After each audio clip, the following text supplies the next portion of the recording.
성수대교 붕괴 사고 후 8개월이 지난 시점인 1995년 6월 29일 서울 상풍백화점이 붕괴했습니다. 이 사고로 무려 508명이 사망 또는 실종하고 937명이 부상했습니다. 우리나라 단일 사건 중 가장 많은 사망자가 발생했고 세계 건물 붕괴 참사 중 사망자 수 11위의 참혹한 기록입니다. 붕괴 사고 원인은 원래 아파트 상가로 공사하던 것을 백화점으로 건물 용도 변경한 건축주의 욕심이 출발이었습니다. 공무원에게 뇌물을 주고 용도 변경과 설계 변경을 했습니다. 애초에 투명한 사회에서는 발생할 수 없는 후진국형 재래식 위험입니다. 사고의 결정적 위태는 백화점 옥상의 에어컨 냉각탑이었습니다. 세대의 냉각탑 무게가 36톤이고 냉각수를 채우면 87톤이나 됩니다. 87톤은 옥상이 견딜 수 있는 하중의 4배가 넘는 무게였습니다. 백화점 측은 주변 민원으로 냉각탑을 이동해야 했습니다. 이동 과정에서 크레인을 써서 한 번에 옮겨야 하는데 비용을 줄이겠다고 냉각탑 아래 롤러를 장착하여 옥상 상판 위에서 이동을 했습니다. 이 과정에서 옥상 바닥과 지지 구조물이 압력을 받았고 건물 붕괴의 단초가 된 O2 지주에 충격이 가해졌습니다. 냉각탑의 지속적인 진동도 건물 붕괴에 영향을 미쳤습니다. 삼풍백화점 건물은 여러 차례 붕괴 전조 현상이 있었습니다. 그리고 사고 전날에도 지붕에 철근이 튀어 올라와서 이미 붕괴가 시작된 징후를 보였습니다.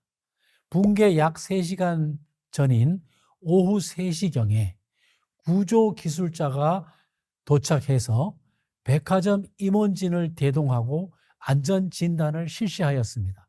사태의 심각성을 깨달은 임원들이 오너에게 고객들을 즉각 대피시켜야 한다고 건의했으나 받아들여지지 않았습니다. 오너의 욕심 때문에 피해를 최소화할 마지막 기회를 놓쳤습니다. 위험의 분석을 하기에 너무 어처구니 없는 참사입니다. 삼풍백화점은 1989년에 준공되었습니다.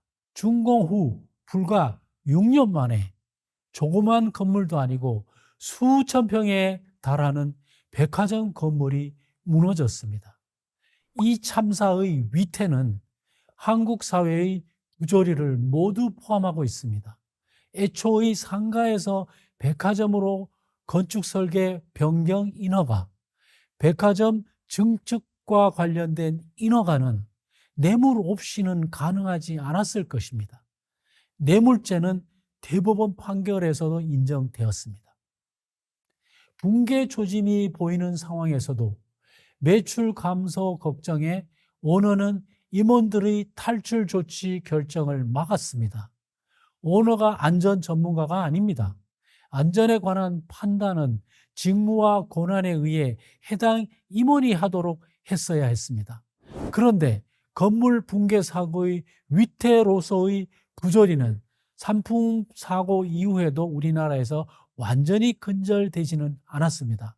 시랜드 화재에서도 건물 인허가가 문제가 되었습니다. 사망자 502명 중 직원이 306명이었으며 그중 파견 직원이 221명, 쇼핑객은 196명이었습니다. 다른 죽음도 안타깝지만 사망한 파견 직원 221명의 가족들은 얼마나 원통하겠습니까? 울리히 교수는 부는 상층에 축적되지만 위험은 하층에 축적된다고 했습니다.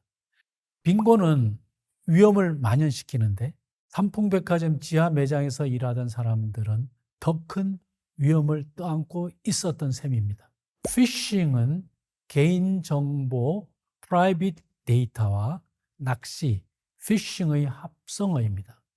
보이스피싱은 전화를 통하여 개인정보를 불법으로 알아낸 뒤 이를 범죄에 악용하는 전화 금융 사기 수법입니다. 가족, 지인 사칭, 저리 대출 빙자, 범죄 연루 빙자 등의 유형이 있습니다. 전화를 통하여 단순한 사칭은 더 이상 사람들이 속지 않기 때문에 보이스피싱 범죄가 점점 진화하고 있습니다. 보이스피싱은 수만 건 이상으로 추정됩니다. 금융정보 해킹 자료를 악용한 저리 대출 빙자 보이스피싱 사례를 하나 살펴보겠습니다. 갑돌씨는 중장비 세대를 가지고 임대업을 하고 있습니다. 중장비는 매우 고가이므로 캐피탈 회사의 할부 금융을 활용합니다. 캐피탈 회사의 금리는 은행보다 매우 높아서 금리 부담이 큽니다. 갑돌씨는 캐피탈 회사 거래 내역을 알고 있지 않았다면 보이스피싱 전화를 당연히 의심했을 것입니다. 그러나 이미 캐피탈 회사 거래 정보로 무장 해제가 된 갑돌씨는 사업에 관여하고 있는 아내에게 의논하지 않고 급하게 현금을 조달하여 수거책에게 2번에 나누어 그 돈을 전해줍니다. 금리 때문에 고생을 하는데 저금리 대출로 아내에게 생색을 내려는 생각이 앞섰습니다. 이렇게 돈을 날리고 경찰서에 고소장을 제출해 보니 수거책은 갑돌씨 외에 다른 돈도 수거했다가 경찰에 잡혔습니다. 수거책에게 배상 소송을 진행하고 있으나 사기당한 돈을 찾는 길은 막막합니다. 캐피탈 회사 할부금은 그대로 남아있고 급전을 빌려서 보이스피싱에게 전달한 새로운 부채를 안게 되었습니다. 그 절망감이란 당하지 않은 사람은 모릅니다. 갑돌씨의 지금까지의 재무 설계는 엉망이 되었고 큰 공경에 처하게 되었습니다. 재정관리 수준이 B학점 그룹에서 졸지의 F학점 그룹으로 떨어졌습니다. 유럽보다 한국에서 보이스피싱이 기승을 부리는 원인은 뭘까요? 금융인인 제 생각엔 신용사회와 관련이 있습니다. 한국은 신용사회가 아니라 상거래에서 물건을 구매하면 바로 대금을 송금해야 합니다. 유럽에서는 B2C 거래에서는 주문하면 대금 지불 없이 물건이 발송됩니다. 물건 포장에 들어있는 계산서에 따라 송금하면 됩니다. 수표 제도도 한몫합니다. 한국에서는 수표가 통용되지 않으니 개인 간 현금 이체가 빈번합니다. 온라인 실시간 이체 제도는 우리나라가 세계에서 가장 발달된 나라입니다. 은행 전산망이 몇 시간 마비되면 나라 전체가 난리가 납니다. 신용사회에서는 실시간 계좌 이체가 그리 빈번하지 않고 꼭 필요하지도 않습니다. 보이스피싱이 점점 고도화되면서 여러 유형이 새롭게 계속 생길 것입니다. 기존의 유형을 아는 것만으로는 예방이 안 됩니다. 나의 개인정보는 더 많이 오픈될 것이고 그것을 악용하는 수법이 나날이 진화될 것입니다. 보이스피싱을 예방하려면 돈을 보내기 전에 신뢰할 만한 지인과 이야기를 나누어야 합니다. 가능하면 금융기관 근무 경력이 있는 사람과 이야기를 나누다 보면 보이스피싱 범죄자의 수법이 간파됩니다. 대화를 하면 논리적으로 따져보게 되고 어디에 허점이 있는지를 찾아낼 수 있습니다. 금융 전문가를 여러분 전문가 인맥 속에 꼭 가지고 있어야 합니다. 우리 사회는 왜 보이스피싱 위험에 대한 근본적인 대책을 마련하지 못할까요? 보이스피싱은 범죄 건수도 증가하고 피해 금액도 개인에게는 심각한 재정적 위협이 될 정도로 큽니다. 보이스피싱이라는 한국 사회의 위험에 대해 국가적 대응 방안이 2가지로 마련되어 국민들을 보호해야 합니다. 첫째, 보이스피싱의 범죄 환경인 위태를 감소시켜야 합니다. 보이스피싱 범죄를 분석해 보면 위태의 출발점이 있습니다. 금융 취약자, 디지털 취약자들이 범죄에 더 많이 노출됩니다. 위험의 원인이 되는 해저들을 줄이는 방안을 찾아야 합니다. 금융당국에서는 보이스피싱 형태에 대해 세부적으로 구분하여 분석하고 새로 생겨날 가능성이 있는 보이스피싱의 형태를 미리 찾아내어 공지해야 합니다. 둘째, 국민들이 보이스피싱 위험을 전가할 수 있는 제도를 만들어야 합니다.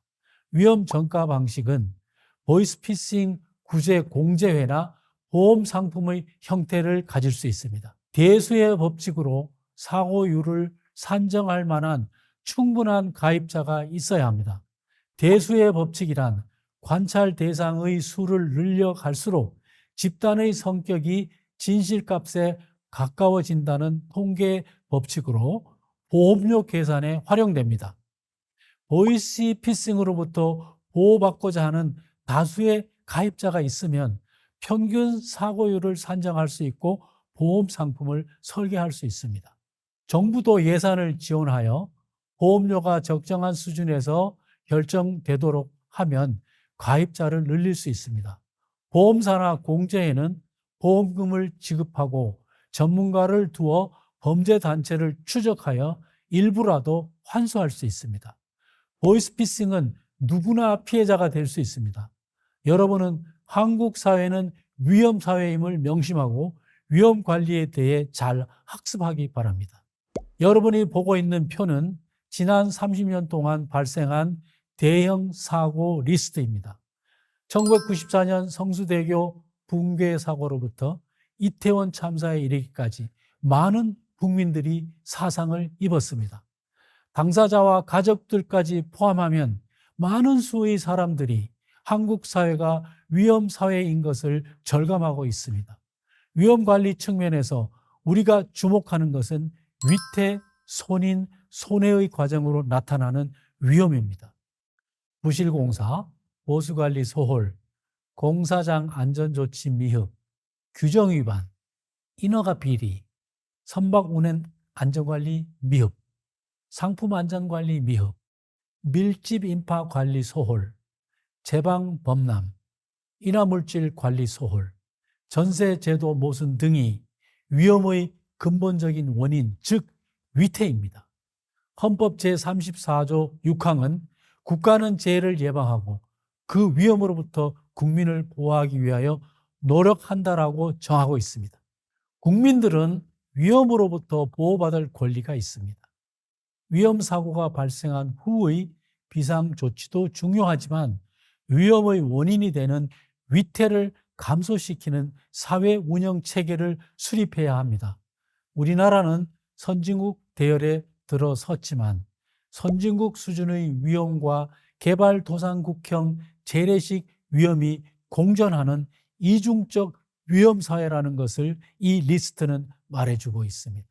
전문가들은 위험을 공급하는 자에게 적절한 책임을 부과하고 정부가 높은 책임성으로 국민을 보호하는 개혁을 결연하게 추진해야 된다고 말합니다. 나아가 권력자가 아닌 전문가 위주로 정부 기능을 재설계하는 데 초점을 맞춰야 한다고 주장합니다. 다른 전문가는 위험과 재난의 잠재력이 커진 한국 사회를 보면 두 가지 뚜렷한 징후가 간지된다고 합니다. 첫째, 재난과 위험에 대한 예측의 불확실성이 증가하였고 이 이슈를 해결해야 할 전문가와 과학의 문제 해결 능력에 대한 믿음이 상실되었습니다. 그 예로 후쿠시마 원전 오염수 방출을 들었습니다. 둘째, 국가와 사회 제도의 위태 관리 능력에 대한 의문이 증폭되고 있다며 세월호와 이태원 참사를 예로 들었습니다. 그래서 매일매일의 일상생활이 아슬아슬하고 불안한 마음이 든다고 합니다.